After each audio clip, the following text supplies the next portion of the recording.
여러분 안녕하십니까? 연일 이어지는 찜통더위에 사람뿐만 아니라 가축들도 고역입니다. 폭염에 취약한 닭들이 잇따라 폐사하면서 축산농가에는 폭염 비상이 걸렸습니다. 장미쁨 기자가 보도합니다. 소방서 살수차가 양계장을 돌며 쉼없이 물을 뿌립니다. 나흘째 하루 4차례씩 물을 뿌리고 있지만 폐사하는 닭은 잇따르고 있습니다. 지난달 31일 3,400마리를 시작으로 사흘 만에 벌써 6,500마리를 넘어섰습니다. 35도를 넘는 더위가 연일 이어지면서 축사 내부 온도는 더욱 치솟아 집단 폐사는 물론 계란 산란율도 급감하고 있습니다. 서로 열을 받고 일하다 보니까 낮에보다도 밤에 더 많이 죽었어요. 그리고 아침에 되면은 폐사가 엄청 많이 나는데 다시 회복되고 올라가려고 하면은 상당한 시일이 걸리기 때문에 지난 2일 하루 새 경북 지역에서만 닭 16,000여 마리가 잇따라 폐사하는 등 피해가 속출하고 있습니다. 닭은 가축 가운데 폭염에 가장 취약한데도 대부분의 영세 농가는 시설이 낡은 데다 자구책을 마련할 여력이 없다 보니 추가 피해도 우려되는 상황입니다. 이에 따라 지자체는 긴급 대책 마련에 나섰습니다. 살수차를 이용해 물을 뿌려 양계장 내부 온도를 떨어뜨리고 예산을 확보해 면역 증강제 공급에 나섰습니다. 비타민제를 2회에 걸쳐가지고 3,640kg를 공급을 했습니다. 계속 시에서는 지원을 아끼지 않도록 하겠습니다. 소나 돼지 등 다른 축산 농가도 스프링클러와 환풍기를 설치하고 재해보험에 가입하는 등 폭염 장기화에 비상이 걸렸습니다. 앞으로도 당분간 폭염은 계속될 전망이어서 축산 농가의 지속적인 대비가 필요합니다. MBC 뉴스 장미쁨입니다. 경북 도청 이전이 눈앞으로 다가온 가운데 도청 이전터를 어떻게 활용할지도 관심이 커지고 있습니다. 대구시는 도청 이전터의 공동화를 막기 위해 대구시 본청의 절반을 이전하기로 하는 등 활용 청사진을 내놨습니다. 금교신 기자가 취재했습니다. 경북 도청이 빠르면 10월부터 옮겨갈 것으로 전망되면서 도청 주변 주민들과 식당 주인들은 걱정이 이만저만이 아닙니다. 도청 때문에 이래 참 밥 먹고 사는 사람들이 하고 뭐 많거든요. 거의 뭐 장사라고 볼 수가 없지. 연구단지 들어온다 했다가 뭐 또 보온 들어온다 했다가 지금 그 뭐가 들어오는지 결말이 없잖아요. 이거 갖고 오나 완전 손해입니다. 도청과 그 부속 건물들이 빠져나가게 되면 가장 큰 문제는 다음 시설물들이 들어올 때까지 이곳 전체가 공동화되면서 주민들이 불안감이 커진다는 점입니다. 대구시는 이에 따라 도청 이적지 후속 방안을 찾는 데 속도를 낼 계획입니다. 대구시는 당장 이달 초에 문화체육관광부가 발주하는 도청 이전터 개발 계획 용역에 대구 경북연구원과 함께 참가해 대구시의 입장을 적극 반영하기로 했습니다. ICT 산업을 기반으로 한 창조 경제단지 조성 등 대구의 미래 먹거리가 담기도록 할 계획입니다. 문화부 주도로만 남겨놔두면은 그냥 문화시설이나 듬성듬성 들어가게 되면 오히려 아주 중요한 사이트야 엉성한 국가기관 몇 개 들어온 걸로 끝나면 안 되기 때문에. 특히 정부 계획만 기다렸다간 몇 년씩 건물이 방치될 가능성이 높다면서 도청 이전 직후부터 대구시 본청 일부를 입주시킬 계획입니다. 옮겨갈 대상은 대구시청 별관 2곳에 있는 부서들과 건설본부 등으로 대구시청 공무원의 46% 수준입니다. 이와 함께 대전, 충남 등 도청 이전 지역과 공조해 정부가 도청 이전터 매입 예산을 서둘러 반영해 줄 것을 요청할 계획입니다. MBC 뉴스 금교신입니다. 조선시대 최고급 도자기를 만들려고 그래서 관아나 왕실에 공납하던 가마인 상품 자기소터가 상주에서 발견됐습니다. 정동원 기자입니다. 길이 22m, 폭 1m 60cm. 조선시대 분청사기를 구워내던 전형적인 가마 규격입니다. 벽면이나 천장은 없고 바닥만 남아있지만 불뗀 흔적을 고스란히 간직한 아궁이부터 제일 꼭대기 초벌구이 칸까지 잘 보존돼 있습니다. 또 초벌칸 부분이 상대적으로 위에 있기 때문에 경작이라든가 자연재해 등으로 해서 남아있는 사례들이 많지가 않습니다. 조선 초기 도자기를 만들던 자기소 139군데 중에 관아나 왕실에 공납하던 상품 자기소는 4곳, 이 가운데 한 곳으로 20여 종 500여 점의 유물이 출토됐습니다. 대접 같은 생활용기뿐 아니라 제기, 장구, 연적 등 다양합니다. 완성되지 못하고 가마터에 버려진 파편이 대부분이지만 문양이 섬세하고 정교한 게 특징입니다. 조선시대 전기에 그 인화문 기법이라고 해서 가장 전성기에서 나오는 기법인데요. 그 중에서도 가장 섬세하고 그 겹침도 없이. 특히 우리나라 가마터 유적에서는 최초로 분청사기 베개가 석점이 나왔고 글자가 새겨진 명문자기도 나왔습니다. 세종실록 지리지에 보면은 이 일대에 상품 자기소가 2개소, 중품 자기소가 1개소가 있다고 기록이 되어 있습니다.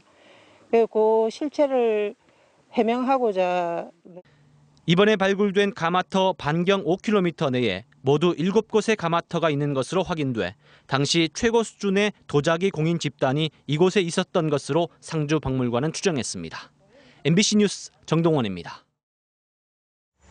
경영난을 겪고 있는 포항 설림병원이 병원 회생 방안으로 법정관리 신청을 검토하고 있는 것으로 확인됐습니다.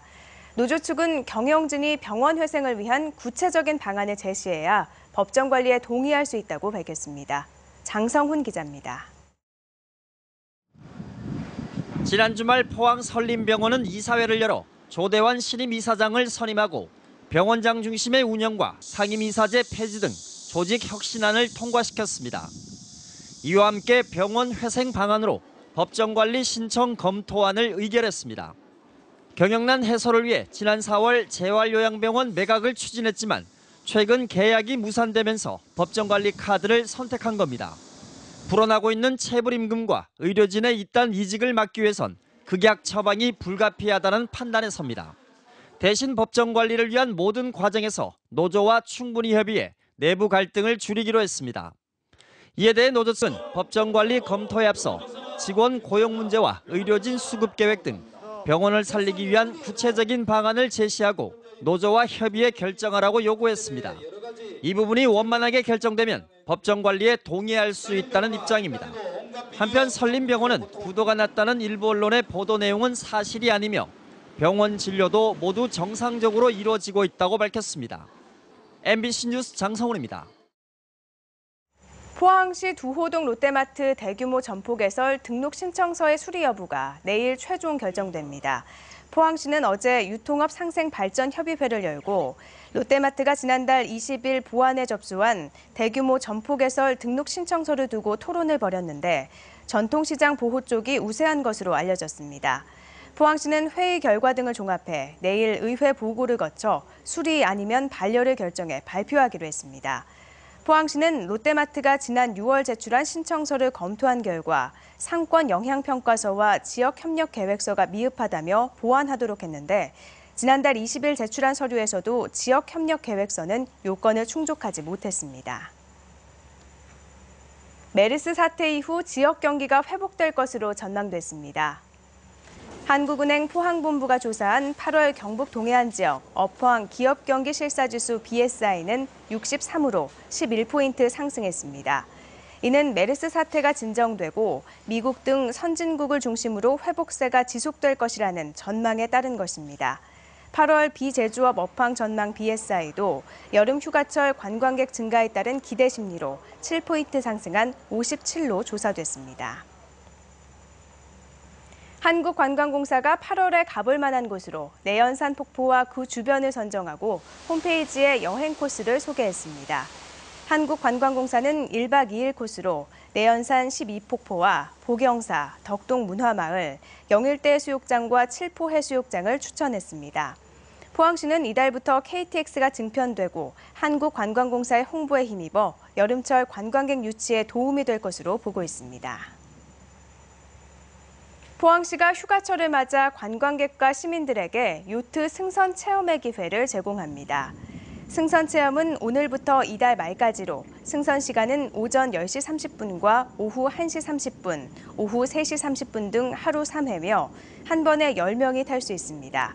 코스는 송도동 포항 요트 계류장을 출발해 영일대 해수욕장을 돌아오는 구간으로 1시간 반 정도 소요되며 희망자는 포항 해양스포츠 아카데미로 전화하면 됩니다. 경상북도는 이달 말까지 한 달간 시군을 통해 내년도 농어촌 진흥기금 신청을 받기로 했습니다. 지원 대상은 농업인과 영농조합법인, 농업회사법인 등으로 개인은 2억 원, 단체는 5억 원 한도 안에서 최저금리 수준인 1% 이자로 모두 550억 원을 지원하게 됩니다.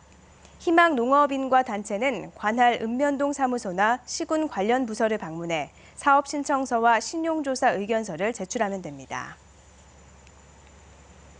포항시는 어제 민간 항공기 2대를 빌려 신광면에서 항공 방제를 했습니다. 지난달 30일 장기면을 시작으로 항공 방제를 시작한 포항시는 5억 3천만 원을 들여 오는 7일까지 8개 읍면 5,400여 헥타르의 항공 방제를 하기로 했습니다. 포항시는 폭염과 높은 습도에서 발생하는 병해충을 방제하기 위해 농약 침투 효과가 높은 오전 시간대에 방제를 하고 있다며 해당 지역 주민과 양봉농가의 주의를 당부했습니다. 어제 저녁 7시쯤 영덕명 달살면 옥계 계곡에서 물놀이를 하던 21살 박모 씨가 머리를 바위에 부딪히면서 출혈과 함께 의식을 잃어 119 구조대에 의해 병원으로 긴급 후송됐습니다. 경찰은 박 씨가 5m 높이에서 다이빙을 하면서 머리를 바위에 부딪힌 충격으로 의식을 잃은 것으로 보고 정확한 사고 경위를 조사하고 있습니다. 한국농수산식품유통공사는 농산물 직거래의 대표 모델로 자리 잡은 로컬푸드 직매장 설립 지원을 2년 연속 사업으로 개편하고 첫 지원 대상자를 오는 25일까지 모집합니다. 선정된 사업자에게는 1차로 올해 하반기에 사업계획 컨설팅과 농가교육비 2천만 원을 지원하고 내년에는 2차 직매장 설치 자금과 개장에 따른 홍보비를 지원할 계획입니다. 2016년도 직매장 설치를 계획 중인 단체나 조직은 오는 25일까지 소재지 관할 한국농수산식품유통공사 지역본부로 신청하면 됩니다. 대구지방고용노동청이 하반기 실업급여 부정수급 예방과 적발을 위해 기획조사와 정기점검을 강화하기로 했습니다. 올 상반기 단속 결과 925명의 실업급여 부정수급자를 적발해 66명을 형사 고발 조치했는데 지난해 말 대비 부정수급 적발 건수는 13%, 부정수급액은 38%가 늘어난 것으로 나타났습니다. 노동청은 실업급여 부정수급 제보자에게는 연간 500만 원의 범위 안에서 부정수급액의 20%를 포상금으로 지급하고 사업주가 공모한 경우는 최대 5천만 원까지 지급한다고 밝혔습니다. 경상북도는 이를 통한 자립 자활을 지원하는 희망키움 통장 두 번째 사업의 2015년도 3차 신규 대상자를 오는 14일까지 모집합니다. 가입 대상은 주거 교육급여를 받는 기초생활수급가구와 차상위 계층으로 최근 1년간 근로활동을 한 사실이 있고 총 근로사업소득이 최저생계비의 70% 이상, 120% 이하인 가구입니다. 경상북도는 올해 우수 후계 농업 경영인으로 64명이 선정돼 2년 연속 가장 많이 뽑혔다고 밝혔습니다. 우수 후계 농업인으로 선정되면 농지 구입과 구입 설치 등의 연리 1%로 최대 2억 원의 자금을 지원받을 수 있고 국외 연수 기회도 가질 수 있습니다. 우수 후계 농업 경영인은 후계농으로 선정된 뒤 5년이 지나서 신청을 하면 현장 실사와 면접을 통해 선정됩니다. 폭염이 이어지면서 포항제철소가 직원 건강관리를 위해 순회진료에 나섰습니다. 혹서기 순회진료팀은 매주 2-3번씩 고열 작업장 등을 방문해 건강상담과 의약품 처방을 하고 있습니다. 또 무더위로 낮 시간에 숙면에 어려움을 겪는 야간 근무자들을 위해 사내 생활관 일부를 2달 동안 수면실로 개방하고 있습니다.